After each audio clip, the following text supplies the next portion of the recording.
yard. It's one thing to have just long speed, but when you can add that and then break and accelerate out of cuts, that's what makes people really tough to defend. Do you see him as a slacker right now?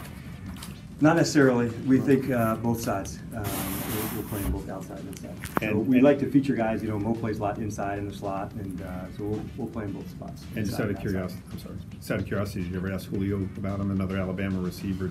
I would imagine he watched him a few times on TV. Yep. Yes, I did. Yeah. Thomas, you mentioned that you guys were able to hold on to all of your picks. Are you surprised that he dropped all the way to 26? No, not surprised. Honestly, as we were tracking what was going on in the early 20s of the draft and the players that were going, we knew if there was going to be a run on interior linemen, that there would potentially be a good opportunity to pop a guy like Ridley in that situation, no question about it. So no, we weren't surprised. We were incredibly encouraged that he was there, of course, as he was getting closer and closer. It was interesting because Ozzie was on the clock right before us, right? You have Baltimore and his connection with Alabama, and of course that was on our mind.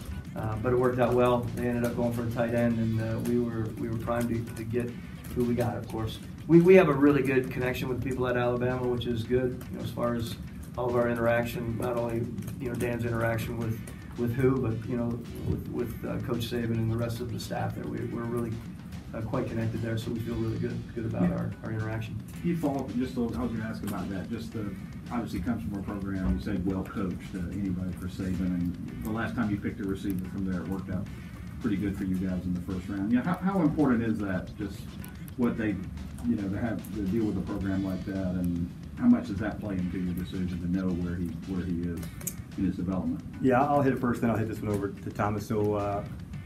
It is an extraordinarily well-coached team, and I know that firsthand just from me working with Vic, for 2 years in Miami. So I have a definite understanding of a philosophy and mindset of how the players play. You're exactly right in terms of Julio. Not only is who a fantastic player, I think if you'd ask amongst our team who are some of the best teammates they've had, his name would come up again. So that's not a trait that's everywhere. And so for some of the men who come out of there to play, who not only are excellent players but represent team the way that they do, I think speaks a lot of their program. He's an extremely passionate football player. Of course, he fits into Q's setting here very well. He is upbeat and firing. He's ready to compete at all levels. And should have heard him on the phone. We won't get into that, but we had a really good interaction with him. And then the idea of how he handled himself at his individual pro day was great by way of our scouts. I mean, everyone was really detailed and again, very encouraged by where his focus was. We've probably one of the more focused guys that we've had working out for our people in a while.